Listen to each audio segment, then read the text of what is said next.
You are cordially invited to attend High Tea with the Metal Duchess, brought to you proudly by PureGrainAudio. We'll be sipping on the finest teas with South Africa's finest bands and getting to know them and their music. But just like everything in life, there's always a twist. Seeing as this is high tea, guests will be required to be on their best behavior. The lady's maid has given them a lesson in proper high tea etiquette, and should they break decorum, we will make them pay for their sins. Don't worry, their hard-earned money will go to charity. And while the Duchess is away on said charity events, the lady's maid will take the reins and entertain our guests with a challenge or two in our parlor games. Welcome to High Tea, the Metal Duchess's way. So I just went for a frying pan fitting to fit my hand perfectly. But I came back and it was very cold outside and I had no idea what to do, so I thought I'd have some tea. And I decided to invite Polar Dust for High Tea with the Metal Duchess. Hello, Polar Dust. Hey, Metal Duchess. Sir, Lady Metal Duchess. Thank you. Thank you for being here. Thank you. And please tell us, who is Polar Dust? I'm Johan Vos. I'm the guitarist in Polar Dust. Yeah, and I love the band. We had a great gig last night, and yeah, I'm looking forward to some more stuff. We'll probably talk about it a bit later. I'm Lady Sarah. I'm the vocalist for Polar Dust, and yeah, originally the band started in Iceland, in the Reykjavik, and My favourite place. Yes, it's quite cold.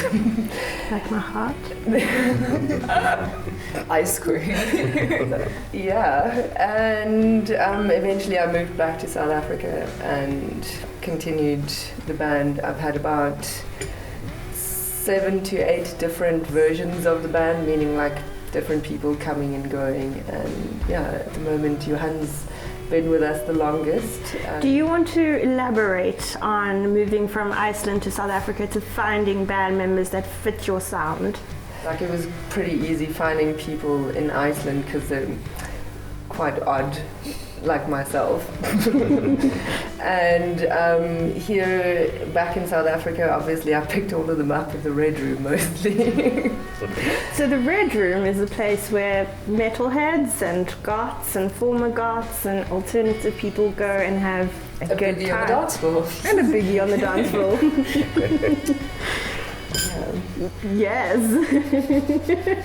Yeah, Johan actually joined us. He messaged me on Facebook asking me a couple of times, don't you need an extra guitarist? And eventually I was like, okay, let's try this out and see how that works out. And it's, well, yeah, here we are. It worked out really well because it made you put out releases, it made you go to do lots of different gigs, and your style is very interesting. Talk us through your style. I'd probably classify it more as post-punk. It has some 80s elements, there's some industrial elements. Also, like I pull a lot of like influences. You have to have like a broad spectrum of music to actually put out like almost a new genre, and that was sort of the idea behind it, is to create like music out of contrast. So you've been in the music scene forever? Pretty much, my lady. What have you learned? Yeah, I've been in a lot of bands, literally from the 90s, in a student band. I mean, I was lucky to play Oppie Koppie, which is obviously a big festival in South Africa, or was maybe, I don't know, it's going to continue. Let's talk about the music. Where does the inspiration come from, the writing, the process of developing something? Yeah, from my side, I've got a quite variety of bands I listened to for many years. From Nine Inch Nails to Diary of Dreams to blues music to good old classic rock.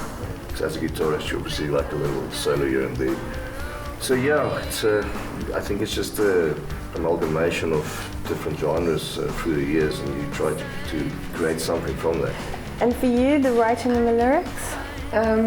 Writing lyrically, our first album, we're busy working on our second album now, and our first album, was more about how, I don't know, for me personally, it's just how I kind of see the world as well. And when you grow up and you grow as a person, you go through themes of life where you'll be heartbroken or backstabbed or whatever. And there can be a sense of like aggression sometimes, but it's also about where you find yourself and how you're going to respond to a certain situation. So it's always about trying to bring the contrast in. Which voice in your head are you going to listen to? The devil or like the angel?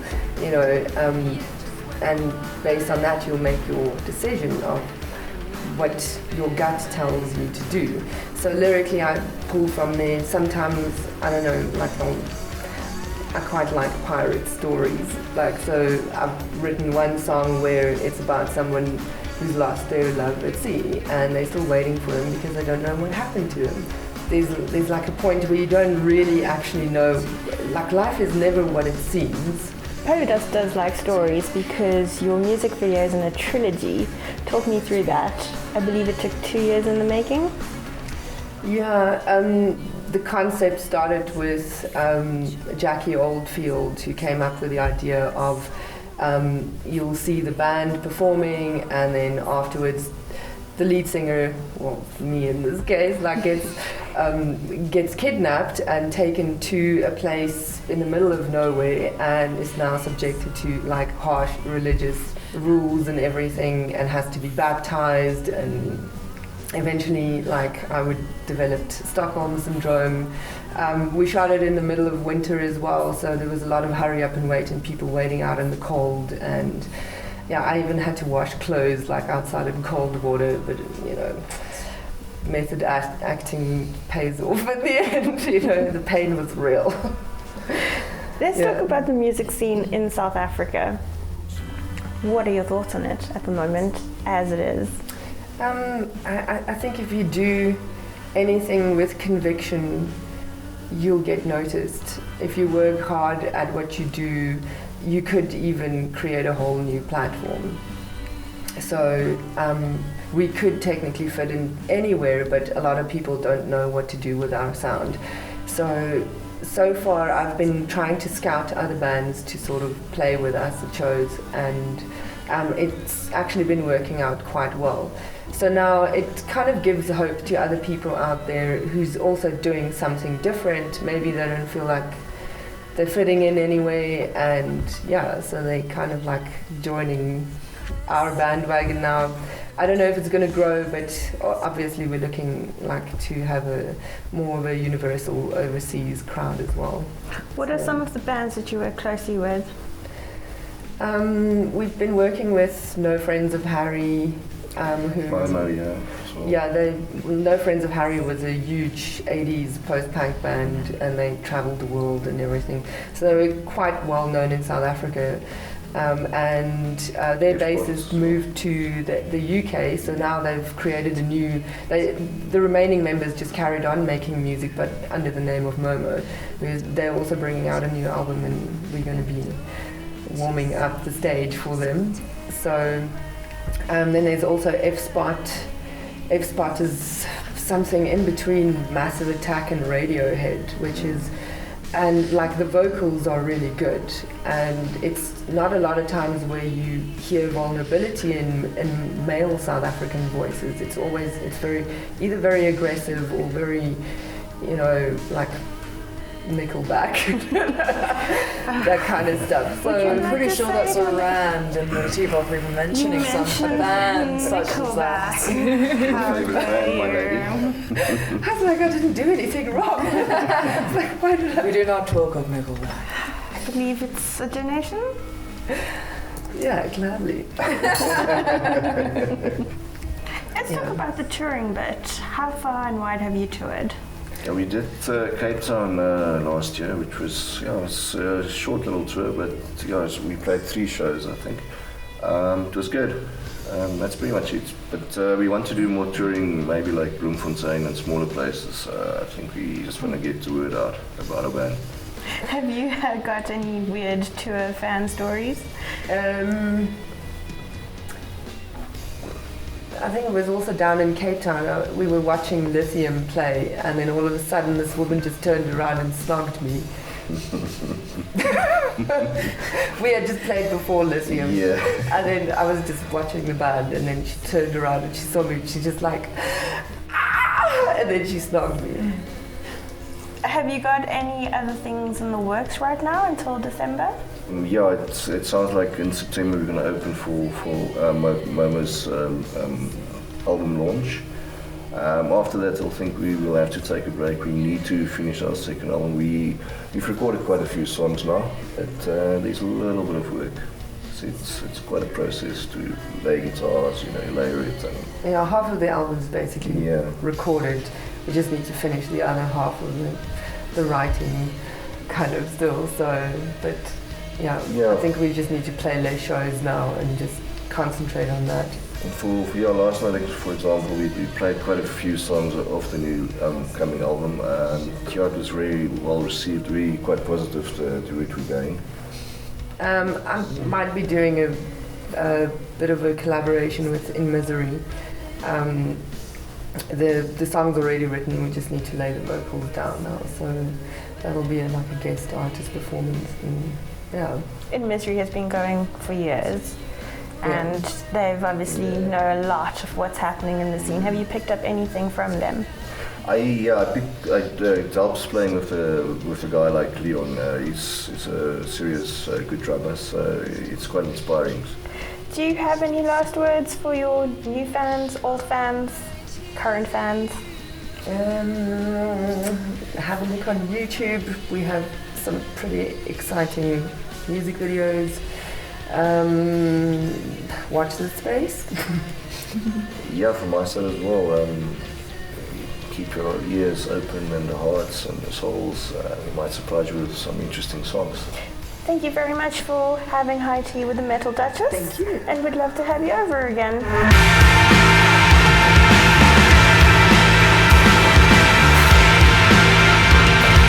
Hello and welcome to another parlor game. And today we actually have the Metal Duchess participating in today's challenge. How do you feel about the challenge today? Very exciting. I would hope so, my lady. So, today's challenge, because I know how much the Metal Duchess loves to decorate cookies, I thought we would use her favourite pastime and actually ask the guys from Pillar Dust to actually create some nice decoration on cookies. So, in front of you, you have some chocolate chips, some sprinkles, some icing, and a cookie. And you have 2 minutes to decorate something fabulous for me. So, after the count of 3, are you guys ready? I hope so. Okay, 1, 2, 3, start. Okay, so I'm looking for something very nice and artistic, and at the end of it, I want you to explain to me what your ambition was with said design. You gotta warm it up a bit. Give it a good squeeze. I see some interesting work going on here. Hey, come here. Hey. Jeez. Okay. Is that a yin and a yang? Uh-huh. No copying, milady? No copying, of course. What are you creating? Like a very sad daffodil?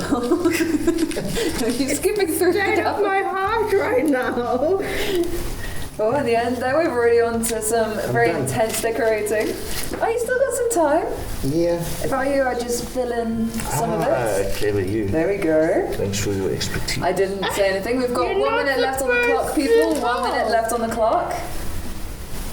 You're not supposed to help. No, why not? Are we eating it afterwards? Oh, yes. I'm looking forward to mine. No, I just messed it up. No. I have an idea of what's going on in the end over there. We have 30 seconds. The end. 30 seconds. What is that, sir? You can do a little bit more there.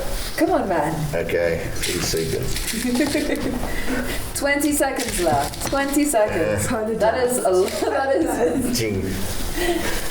All right. So I think we've even surpassed the 2 minute mark if you're all finished. 1 hour has passed? Like, I think 2 minutes quite easy. Okay, so should we have a close-up and for you to explain to me what exactly your designs are? Should we start at the end over there? It's a vagina. I believe that's right. And it's been bejazzled.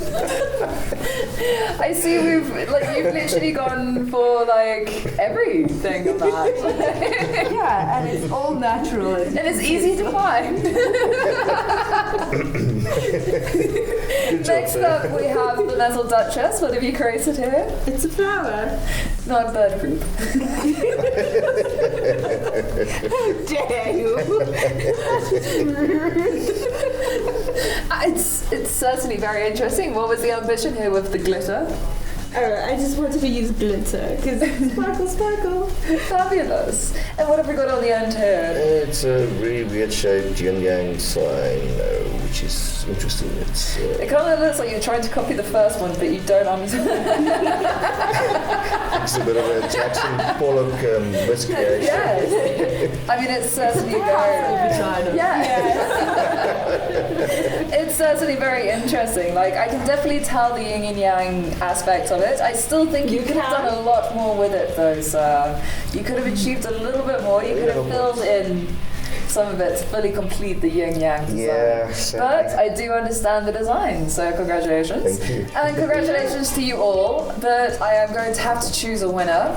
Me. And I'm very sorry, but I'm going to have to go for the one on the end. Like, there was a lot of thought put into it. If you don't understand, then you might need to talk to your family.